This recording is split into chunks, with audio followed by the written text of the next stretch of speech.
Where are we going? Hey, what's up, guys? Have to redo my builds here. I had some technical. All right, so yeah, we're live. Sorry, bud. So yeah, I saw your message. I wrote to Evan. We got to get that sorted out for you and make sure it works. Sorry about that. So I just fell behind now, so I gotta redo my builds here. Yeah, I just updated the projections, but you guys don't have them. But if you're a premium subscriber, I put it into the premium Discord, so you could access it that way, or you could use Goldies, or you could use SaberSims directly if you want. Mm-hmm. Yeah. Okay. So I'm still, as I run this, I'm still getting like 4,000% Arizona. So I got to deal with this in some way. Maybe not. Maybe we'll, maybe it'll change this time. But before I just redid the projection, I was getting literally 95% Arizona. So let's just see if it changes. Oh no, now it's 98% Arizona. So I don't know exactly what to do. And as far as pitching goes, if I just live with whatever, I'm actually getting a bunch of different pitchers. The highest owned being the normal guys like Merrill Kelly, Freddie Peralta, Valdez, and then some Hunter Green. I'm getting this Bailey Falter. I'm not going to do that though. Don't need to do that. And yeah, those are the highest owned guys. So who are you using for bats? Well, I'm mostly heavy on Seattle. I have a little bit of Toronto, but most Seattle, San Diego are my highest owned. Cincinnati, I'm using a lot of pieces more than I am full stacks. I'm going to get more of the Arizona, Oakland. I do have some Arizona right now. I actually like both sides. Where I'm not playing Merrill Kelly, I'm going to have some Oakland bats for sure in some lineups. But it's mainly Seattle, San Diego focused for me.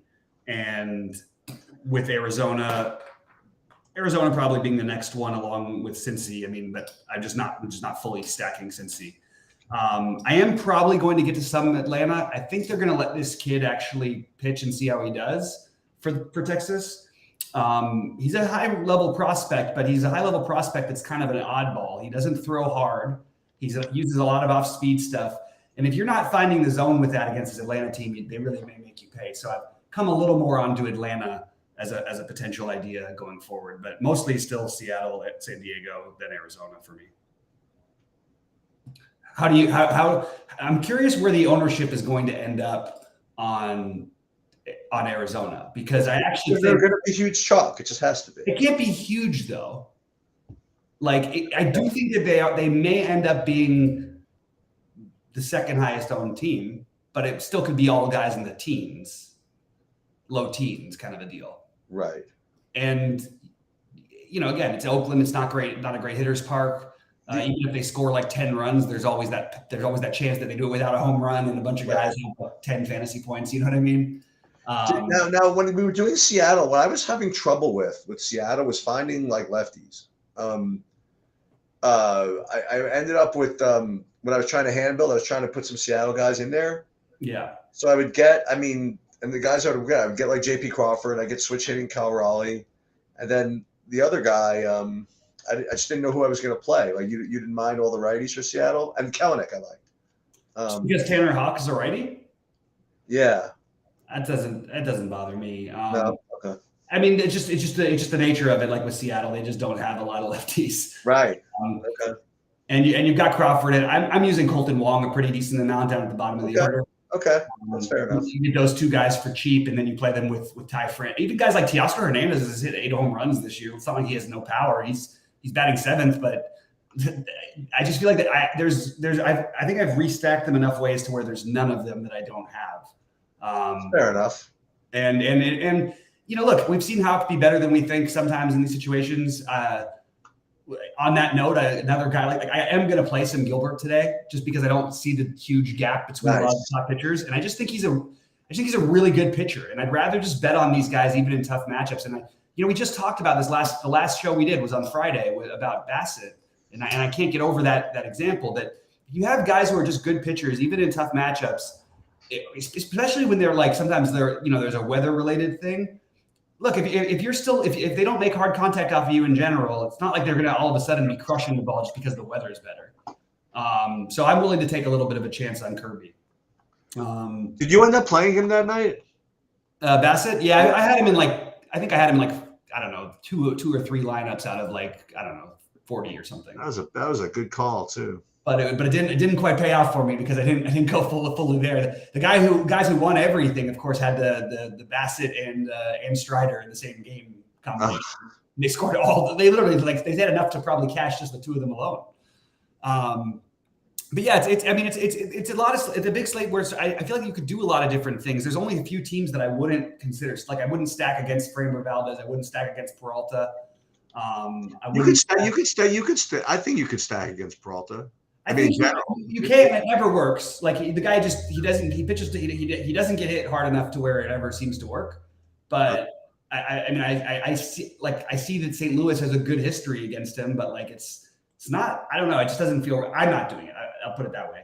Everybody else, I feel like you could pretty much stack against on this slate, except for those are the ones I would cross off. I don't want to stack Texas against Morton, but even that I wouldn't say is horrible. I don't want to stack Kansas City. But again, probably not horrible. There's just a lot. Everything makes just enough sense to me tonight, where I think you could really take either side of it. So I'm trying to keep my pool narrow and mainly playing Valdez, Kelly, Peralta, and Morton. But I'm going to mix in, Flaherty, Manoah, Kirby, Hunter Green, and Waka just to get a little bit of differentiation. And if I could play this kid for the Rangers, I would be playing him at 4K. He's just not in the pool. Oh, okay. He's actually the guy I would probably be pretty heavy on today. I like the guys who have never seen him before. And yeah, while there's a huge downside and it makes Atlanta maybe seem a little bit appealing, there's also a huge amount of upside without having seen the kid before. So, and it's a lefty against Atlanta. It's a little better than having a righty against Atlanta, although I don't know if that's even really accurate. It's just statistically, that's what I've got. Yeah, I know exactly what I'm doing.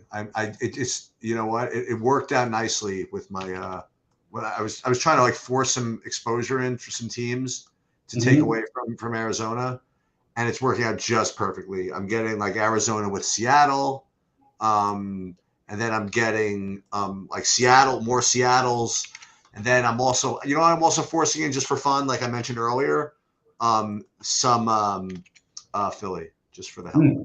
Nice, yeah. How much of this Matt McClain do you have on DraftKings? Because I feel like that's something we should talk about. I have a bunch. Let me it's just hard see. Not to, right? Let me just. Well, he's $2,000, right? He's 2,000 batting second in Coors, and he's a top, a high level prospect for them. It's hard not to play him. Let me see exactly how much I have here. Probably gonna be 100, right? Let me just see what I actually have. I can't have 100. Let's just see. Which guy? McClain? Yeah. Well, the good thing is I don't have that much Cincinnati exposure, and I'm such a stickler for stacking that maybe I don't have that much. Mm-hmm. So let me see. The Reds. McClain. What position is he? Shortstop. Shortstop. McClain. Let me just see. Shorts. Oh my God. Hate. Not much, dude. 14%. Hey, okay. Under the field. I'm just now putting it in. You know my highest shortstop is. Your high is going to be Crawford, no? It's going to be Crawford. Yeah, I like it. Hey, that's my highest on shortstop as well. So who needs home runs? Just get on base, steal, and just survive at 2,900. Let everybody else knock you in. That's it. Right. That's right. Let me get something fixed here real quick. I just wanted to do this. Yeah. I just think it's hard to ignore the guy at 2K. But JB Crawford is 2,900. It's not like there's a huge gap difference. No. And by the way, the hitting conditions are pretty similar. Yeah. So I have no problem with doing that. All right. Let's see real quick. Sorry, I'm just trying to adjust some lineups here so I can make a little more sense of what I'm trying to do. Yeah, I don't want to play Walker. That's just my own personal preference. I get it. I definitely get it. He's a weird, it never feels right playing him. All he does is put up ceiling. That's all he does. I know, but it never feels right to play him. But I hear you, though. It's, I don't Yeah, and I like. I mean, one thing that's Merrill Kelly's been really consistent this year, and I'm willing to like. I actually have always thought like there's two sides to this one, and he's the guy I would generally like play or not play. He is a very strange pitcher in that he'll have these games where he'll go like 4 or 5 starts without walking anybody, and then he'll walk like 9 guys in his next start. Like he's strange with his control, but I don't know. I feel like I'm starting to settle in that I need to have him as my second highest owned pitcher, or actually I have him just ahead of Peralta. I don't know if that's right, but that's probably what I'm going to end up doing. Yeah. It's weird with the baseball when there's no basketball to talk about also, because it's kind of like you sort of lay out everything you're doing and then that's sort of it. You know what I mean? Like, hey, it's good. It's good for me. I can go eat. There you go. Azuna is a one-off. Oh, wait. What's the calendar like tomorrow? It's going to be the evening slate for baseball and then one game in basketball. No, do it. No. I want to do the live thing tomorrow night then. Oh, you want to do it tomorrow, not Wednesday? Right. Oh, my bad. I thought you were going to do it Wednesday. Okay. Yeah. No, but I thought you said Wednesdays were always Well, they were the morning ones, but then they changed. Baseball's sort of divided it up into like two-day slates, and also because of the giant golf tournament on Thursday, I thought that's why we were going to do the Wednesday. Oh, you know what? The only thing is that yeah, I can do it Wednesday. Let's do it Wednesday. Screw it. We'll do Wednesday. Only because I planned a family dinner tomorrow night because I thought we were going to. Yeah, we'll do it Wednesday. We're good. Because Okay. we'll have the golf thing. Yeah. All right. I got a little Kirby in here, sir. I'm all right. Yeah, okay. I'm in. There you go. There's a guy who could end up with the highest score on the slate at like no ownership. I do sort of like I'm not opposed to the Hunter Green thing either. I wish I was getting him even lower on it. If you wanted to do like the guys who the 2 guys who might have the ceiling other than Kirby, that you want to get different with your pitching, just play Pablo Lopez and Hunter Green. And just close your eyes, don't look. You know what I mean? There's monster upside for both those guys, even though it's against the Dodgers. Pablo Lopez is a guy who could be the highest scoring pitcher on the slate. So could Hunter Green, even Manoah to some extent. Although Manoah, we just haven't seen enough of it for me to feel comfortable yet. I'm still a huge believer in his long term. I just don't know what's happening right now. Connor Brogdon, yeah. Just trying to see who else is in there. Yeah, I really would like to use that 4K picture if I could, but can't. Yes, I am Banks. I am a fan of San Diego and the single entries. I do have San Diego as one of my top. I guess they're my second favorite stack as of right now. Dubon has been batting first for the Astros all year, and this is actually about like he's been 3,600, I think, at one point, and he was down at 2K forever. He doesn't have any power. You're kind of relying on hopefully a stolen base or something. I really don't like those kind of plays as one-offs. The Nicky Lopez when he was leading off for the Royals type of play to me. A little bit better because Dubon's a little bit better, but I'm certainly not trying to play Dubon at 3,300. Yeah, the Nick Madrigal. Nick Madrigal is a great example, yeah. But it's, guys, fire in questions and thoughts on the slate because there are stacks that I didn't mention that, you could certainly argue for. Even though, like, I have some Kirby, I'm going to have also some Boston pieces, more playing for the home run upside and good hitting conditions. I think Houston is another team that I'm not getting to, but I don't mind if you wanted to make a full Houston stack. I think that's completely viable, just not personally able to do it myself. And, look, you're going to have a higher variance when you try to limit your number of exposures, but I feel like that's still the right thing to do. You should have some high variance in your plays. Like you don't need to, you really want to make sure that when your stack hits that you're not going, well, I played 10 lineups and 2 of my stacked that team. I didn't have the right guy. I would rather you have 3 or 4 of the same kind of lineups where you're stacking it enough ways to where you always are going to have that guy.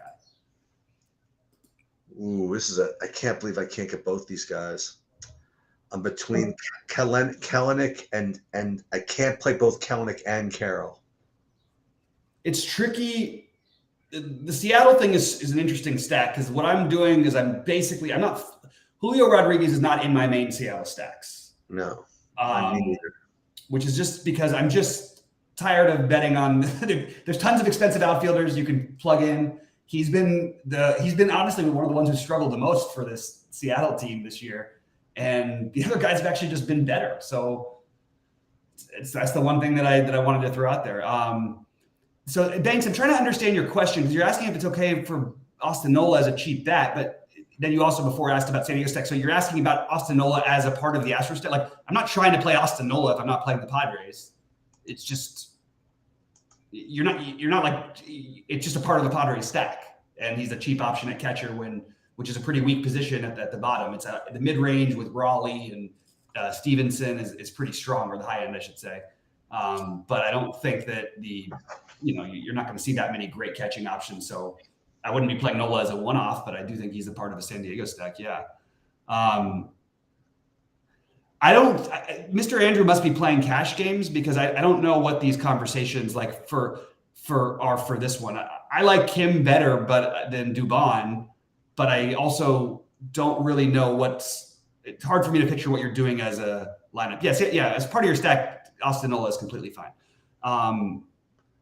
But I don't think the 3,400 those guys are all fine. But I don't know how you're building. It must be a cash game lineup because mostly I think every one of my lineups, my second baseman is in my stacks with the exception of a little bit of Jonathan India one-off. That's really the only guy I'm using outside of a stack at second base. Oh, I'm sorry. I do have one Dubon lineup. I found one. I had exactly 3,300 left. And that's with a 5. It's a 5-2. I have 2 from Houston, so it wasn't like a total one-off. Dubon, huh? Well, I don't like him that much as a one-off. That's what I was saying. So I was kind of. I don't have any of that. At least I have him as a 2-man, not as a one-off. Oh, maybe I do have some of that. Wait, what team is he on? He's on Houston. Houston. Yeah, I don't have any Houston. Yeah. Let's see. And I for what it's worth, I wouldn't worry about weather too much tonight. I still think it's funny that you talk to people in San Diego, they'll tell you all the time that it's the best weather in the country. I don't know what the hell they're talking about. How come every game is 60 degrees or less? Seriously. All right. I'm going to go eat. Okay, you go eat. I'll hang out for a few more minutes, see if there's any other questions that come up. And All right. Good luck, everybody. Good luck, Sheets. All right, guys, pop in any other questions or thoughts if you're in there. And Mr. Andrews, just clarify what you're doing with your lineups, because is that a cash game thing? Is it I have a 5-2 already and I'm trying to find a 3,400 exactly guy? Like, is there just, if you let me know, I'm happy to answer. I just can't get it figured out based on that.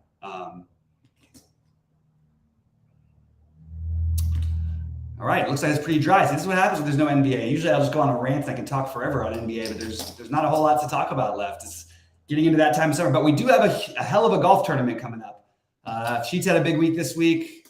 5-2 as a one-off. Yeah, 5-2 as a one-off. I think you're definitely okay to play Dubon if that's what you want to do. Dubon, or where's Donovan? We're in the order tonight. I'm not playing any St. Louis guys, but I think I would probably rather play.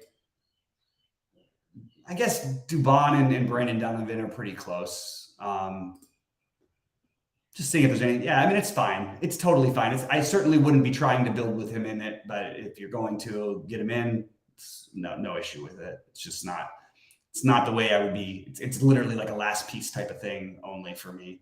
I mean, you just look at him this whole year. He's 114 at bats against righties, no home runs, and he only has like 4 stolen bases this season. So you're just kind of counting on Houston getting there. The problem is if you're doing that, then you should probably be stacking Houston. But I don't know. I personally am not getting to very much of Dubon. And one of these days, I don't know what the hell's happened to Jose Abreu. The pricing, I mean, 2.5 is so crazy, but like it's deserved. He hasn't hit a home run. Like, I don't know if we can do it.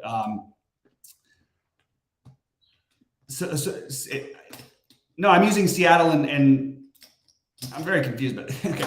Yes, I'm using Seattle and San Diego as stacks. Some of them will be together, but that's not like the thing I'm doing. No, I'm not. That's not what I'm doing.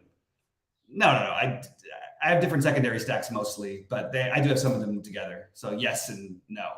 I guess is the answer. I have some like that, but some not. There you go, Mr. Andrew. All right, go for the.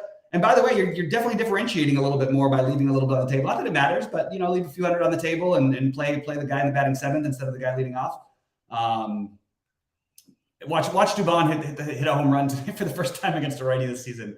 After I said all that, that would be kind of tilting, huh? And it's not like Kim is like this monster either, but at least there's like a little bit of pop there.